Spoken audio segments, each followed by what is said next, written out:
Herkese merhabalar. Haberköse YouTube kanalına hoş geldiniz. Masam çiçek bahçesine döndü. Ben torunum için hazırladım. Doğumuna yönelik olarak böyle bir bizi ziyarete gelenlere hediye vermek istedim. Benden de bir şey olsun. Madem dedim bu kadar örgüyü seviyorum. Torunumu da bu hediyelerle taçlandırmalıyım diye kendimce düşündüm. Sizlere de fikir olması açısından yapılışını sizlere anlatacağım. Yapılışı aslında oldukça kolay. Gün içerisinde 10 civarında rahatlıkla örebilirsiniz. İplerimin çoğu koton ipler. Şöyle bir göstermek istiyorum. İnceli kalınlığı. Örneğin bu ip daha ince. Yani duruşu tabii ki daha düşük, daha küçük oluyor. Bunun etrafını sık iğne geçtim. Öyle de yapabilirsiniz. Bu şekilde de örebilirsiniz. Alternatifleri ben size göstereyim. Siz kendinize göre uyarlayabilirsiniz. Kendi zevkinize göre. Şu mavi turkuazlı, şu ikisini gerçekten çok beğendim. Yani renklerin uyumu benim çok hoşuma gitti. Bundan dolayı bu renge daha bir ağırlık verdim. Ortalama 50'nin üzerindedir diye tahmin ediyorum. Şimdi hızlıca yapılışına geçeceğiz. Ama şöyle bir de hani kitabımda bir göstermek istiyorum. Bakın şu şekilde. Yani okurken bile ayrı bir heyecan duyuyorsunuz. Şöyle bu şekilde. Şimdi 2 tane birden koydum. Şunu da bakın. Şöyle lacivert yaptım.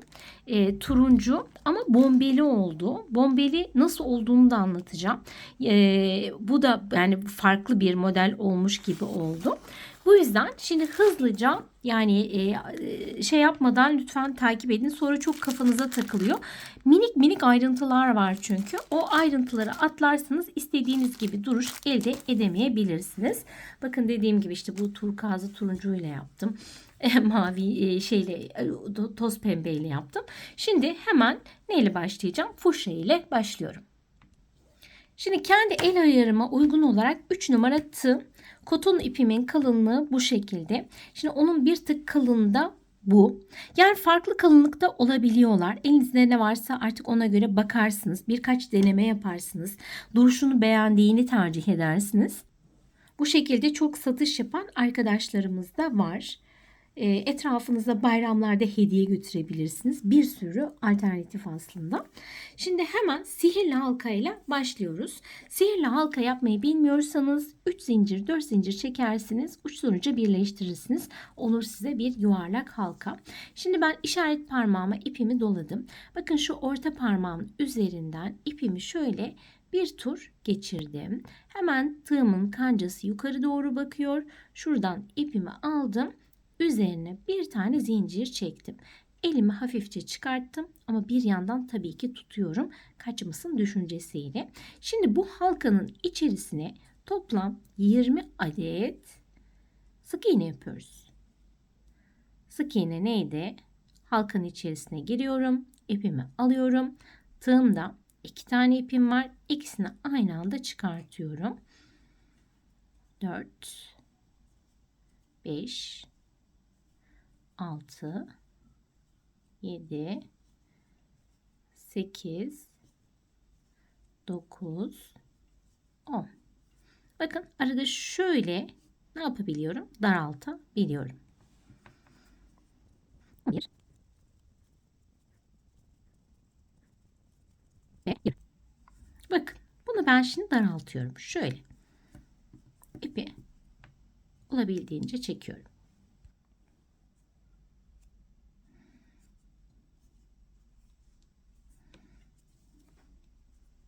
Ve ilk yaptığım sık iğnenin şöyle tepe noktasına geliyorum. İlmeğimi kaydırıyorum. Üzerine bir tane zincir. Şimdi ne yapıyorum? Hemen çok kısa olmamak kaydıyla şöyle kesiyorum. Şimdi hemen şunu göstereyim size. Örneğin siz bakın burada ortasını mavi olarak yapmışım. Kenarlarına da şu maviyi geçtim. Eğer kenarına mavi olarak geçeceksiniz ipinizi kopartmayın. İpinizi arkaya alın ve ne yapacağız? Çiçek dallarını yapacağız. Ondan sonra da bu şekilde üstüne geçebilirsiniz. Bu önemli ayrıntılardan bir tanesi. 2 kere ip kesmek zorunda kalmazsınız bu durumda. Evet şimdi hemen diğer rengimi elime alıyorum. Bakın şuradaki ipi bitirdiğim noktadan hemen şu ipleri de arkadan yürüteceğim. Buradaki sık iğnenin başına geliyorum. Hemen bir zincir çekiyorum. Şu şekilde. Şimdi ne yapacağım? Şu ipler de arkadan devam etsinler. O düşünceyle devam ediyorum. Şimdi bir zincir çektim. 2, 3 ve 4. 4 tane zincir çekiyorum. Tığa 1, 2 kere ipimi doladım. Şimdi hemen yanındaki şu, hemen gösteriyorum, zincir boşlukların tepesine batıyorum. Şuraya. Bakın. Şuraya. Şu tepelere, başakların tam altından geliyorum. Şimdi hemen yine gösteriyorum. 2 kere dolamıştım ipimi. Şöyle girdim. Şu ipler de alttan devam etsin. İpimi aldım. Bakın tığımda 4 tane ipim var. Önce ikisi. Sonra ikisi. Sonra diğer ikisini çıkartıyorum. Bununla birlikte 2 olmuş oldu. Tekrar tığa ipimi doladım. Hemen yanındaki sık iğnenin tepe noktasına geldim. İpimi aldım. 2, 2 çıkardım. Tekrar 1, 2, 3 ve 4.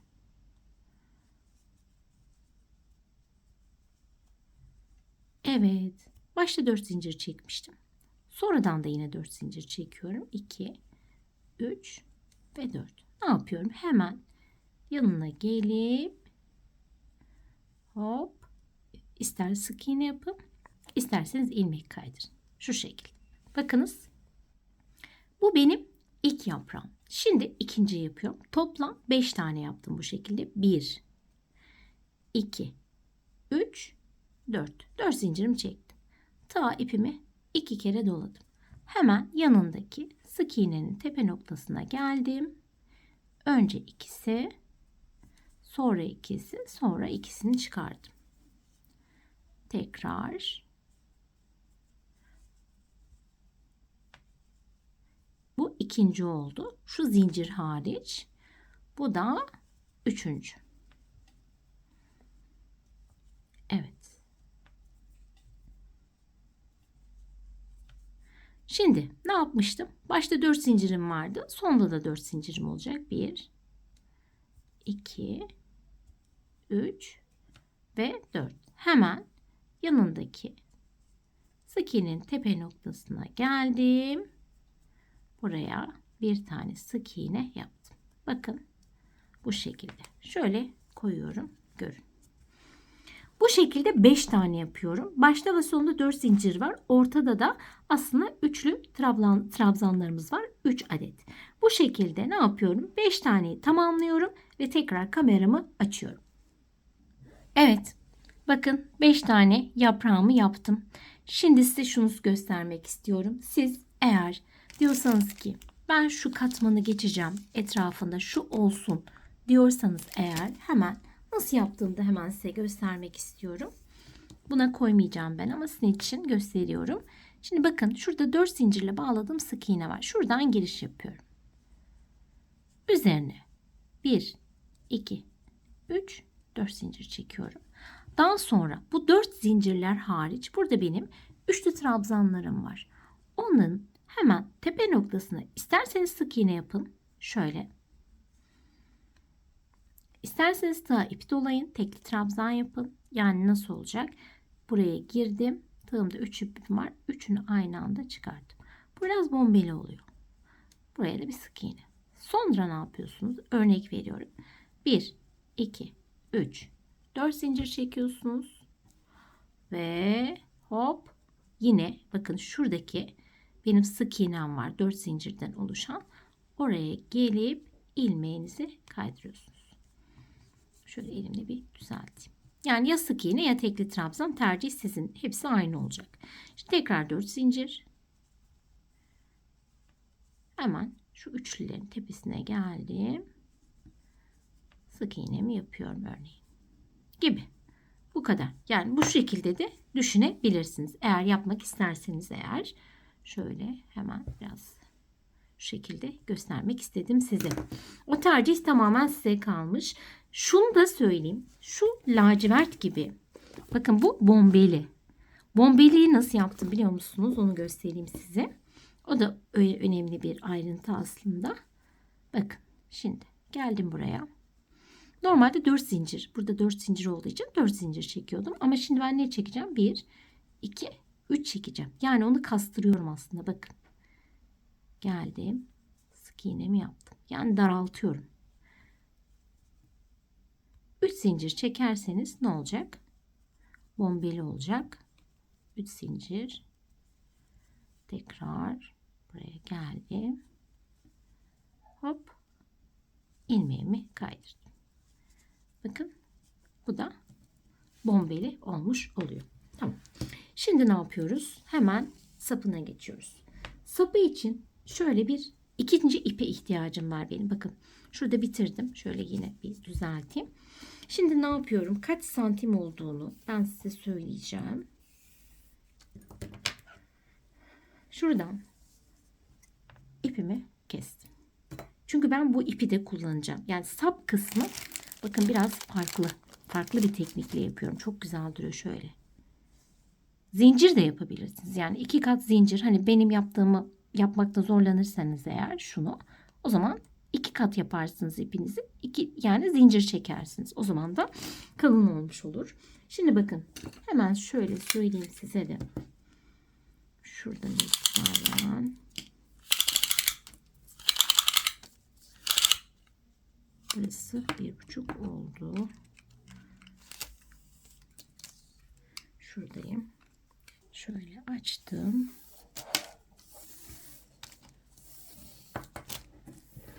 Evet.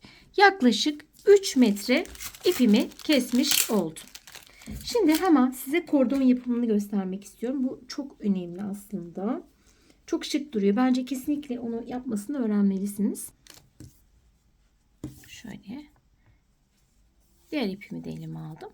Burada zaten devam eden bir ipim var benim biliyorsunuz. Şöyle. Hemen biraz bırakıyorum. İlk önce şöyle yapacağım bir saniye.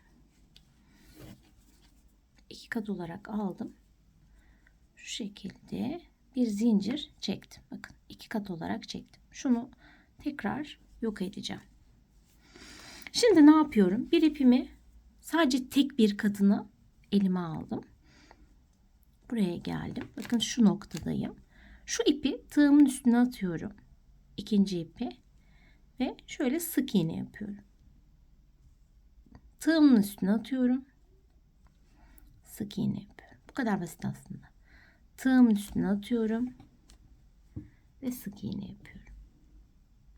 Şöyle.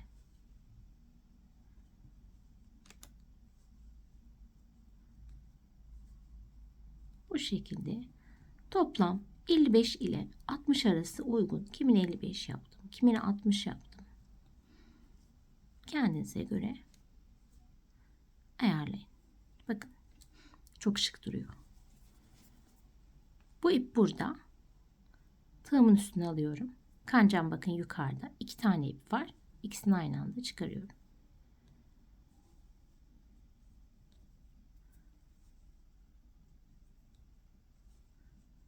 Evet. Bunu tamamlayacağız. Şimdi bu ipi de bakın şuradan yok edeceğim. Geldim. Arkadan bu ipi de yediriyorum hep. Bakın.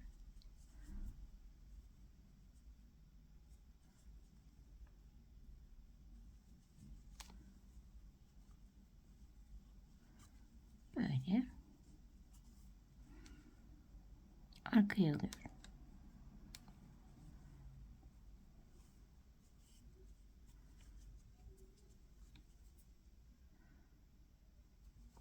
Siz de kendinize göre ayarlarsınız.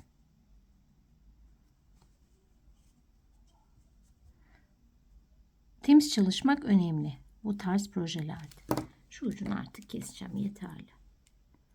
Şimdi ben kordonumu yapıyorum. Sonra yaprağı nasıl yaptığımı size göstereceğim. Evet, bakın şöyle kaç santim hemen onu söyleyeyim size. Belki merak edersiniz. Şöyle yaklaşık 25 santim ne yaptım? Bu şekilde zincirimi çektim. Şimdi bakın Şu kalan ip şu kadar. Şöyle bir ip var elimde. O kalan iple devam edeceğim. Ne yapacağım? Üzerine 1, 2, 3, 4, 5, 6, 7, 8, 9, 10. 10 tane zincir çektim. Hemen bakın zincirim yönü bu şekilde çevirdim. Buraya hemen bir tane sık iğne yapıyorum. Onun yanına ipimi doluyorum. Hemen yanındaki zincir boşluğuna bir tane tekli trabzan. 3 ipim var. Üçünü aynı anda çıkartıyorum. Ta ipimi doluyorum. Onun yanına bir tane ikili trabzan yapacağım. İpimi aldım. Önce ikisi, sonra ikisini çıkarttım. Bir tane daha ikili trabzan, 2 tane ikili trabzan yapıyorum. Evet. Bakın böyle. Bir tane üçlü trabzan yapıyorum. 3 ipim var. 1, 2, 3. Şimdi bakın geriye gideceğiz artık. Şimdi üçlü trabzan bir tane yapıyoruz. Hemen onun yanına 2 tane ikili, yanına tekli trabzan, yanına sık iğne. Bu şekilde yaprağın bir tarafını yapmış olacağız. Şimdi 2 tane ikili trabzan örüyorum.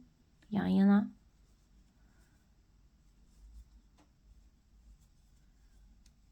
Bir tane şuraya tekli trabzan.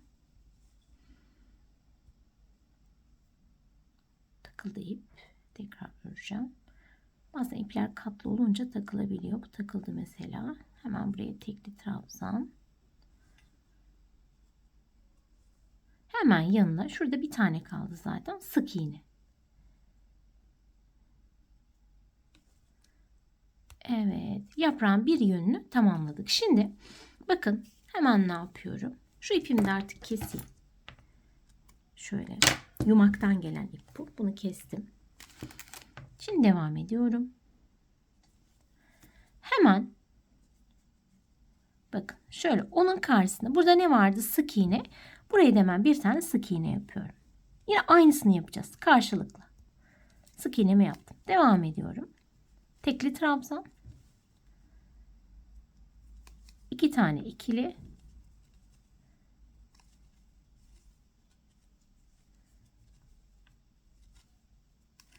Bir tane üçlü.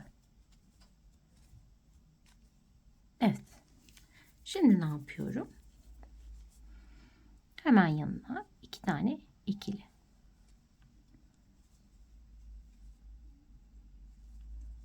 Bakın yaprağıma. Şurası. Buraya bir tane tekli. Alttan da diğer ipi bakın devam ettirmiş oldum. Onu da yok etmiş oldum. Şimdi buraya ne yapacağım? Sık iğne. Bakın. Şöyle sık iğnemi yaptım. Şu ipin şu ucunda şöyle keseceğim.